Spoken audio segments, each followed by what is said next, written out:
Soy Adelaida Sagarra de la Universidad de Burgos, miembro investigador en el GIR Imagine de la Universidad de Salamanca, y he venido a hablarles de Federico de Onís, un folclorista en la sombra.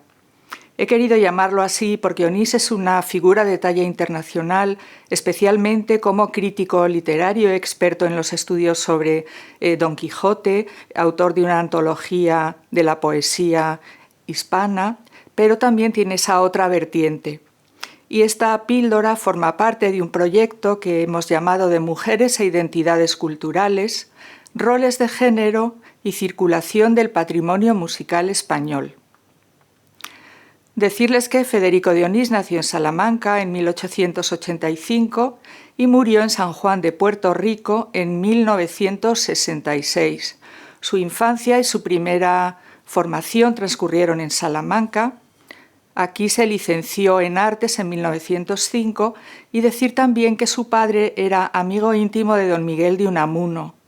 Por eso esta primera formación de Federico estuvo en buena parte bajo el cuidado, la supervisión, con el diálogo y una profunda amistad que le unió a Unamuno durante toda su vida. Después de estudiar en Salamanca, decide marchar a Madrid.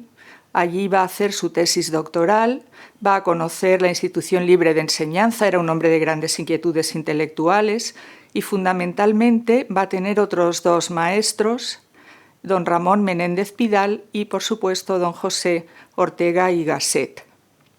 En este ambiente, como se nos ha comentado en otras píldoras, descubre o redescubre la importancia identitaria e intelectual de enraizar con el folclore español en todas sus vertientes. Y una vez que incluso se desplaza a Nueva York en 1916 y allí en América, tanto en Estados Unidos como en Puerto Rico, va a vivir hasta el final de sus días. Una buena parte de su interés es el trabajo de campo, es decir, acudir a los lugares donde existen personas que cantan esas piezas de música popular, canciones de siega, etc., en sus versiones primigenias y originales, en busca de esa autenticidad.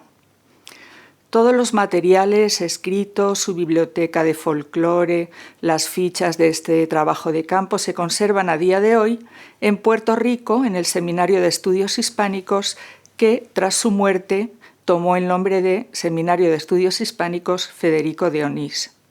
Como ya hemos oído en alguna otra píldora, colaboró fundamentalmente con Kurt Schindler en estas grabaciones de trabajo de campo en algunos veranos en España y, por supuesto, en Nueva York.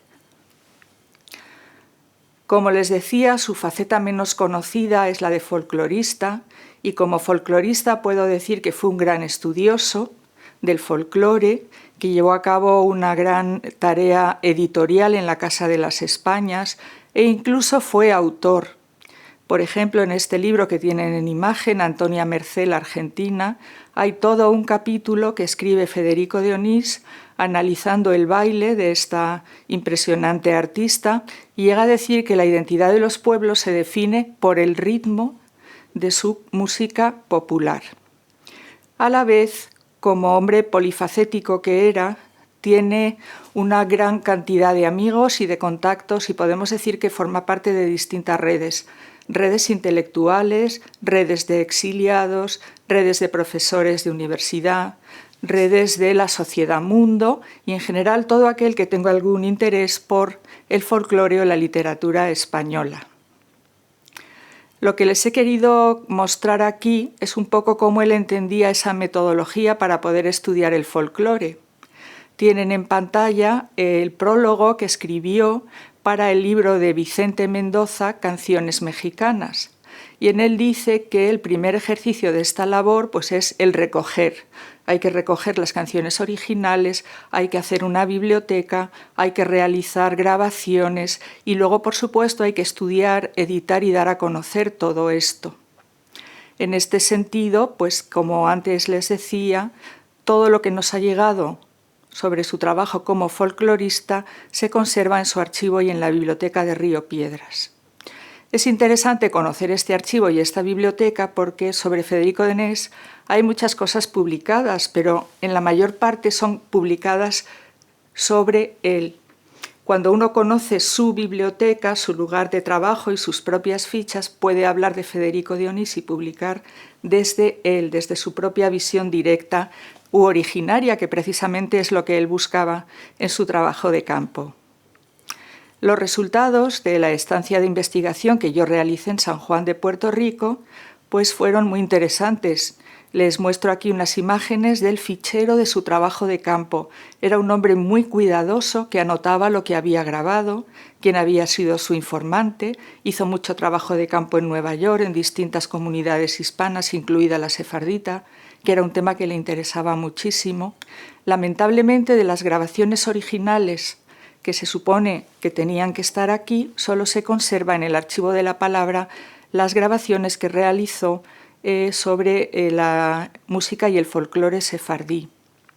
A la vez hizo muchas transcripciones, o se hicieron para él muchas transcripciones de canciones populares de distintas regiones. Realizó una verdadera colección impresionante de discos fonográficos, algunos comerciales y otros de grabación directa. Creó su propia biblioteca y estimuló siempre a todos sus estudiantes, muchos de los cuales fueron mujeres, a investigar y dar a conocer pues, todo este acervo. Por otra parte, hay otra faceta interesante y podemos decir también divertida, que nos acerca mucho a cómo era el amor de Onís por el folclore, y es que en su casa, estaba casado en Estados Unidos con Harriet Wisniew, sus amigos cuentan que siempre en la sobremesa se cantaba corridos mexicanos, canciones populares, es decir, la propia música popular formaba parte de la vida cotidiana de los Onís. Y respecto a esta idea de introducir en este mundo, ¿no?, del estudio del folclore y la recogida a algunas mujeres, pues es interesante considerar, por un lado, la relación que él estableció tan clara y, por otro lado, obvia entre el folclore y la identidad, en el hispanismo, que él entendía no solo como españolismo, sino el estudio de cualquier cultura en español, toda América Latina. Evidentemente, las relaciones personales y universitarias como circuitos de transmisión de la música popular, son muchos los testimonios, quizá el más famoso sea pues el encuentro con Federico García Lorca durante la estancia de en Nueva York y cómo organizaron una fiesta española en casa de Mildred Adams.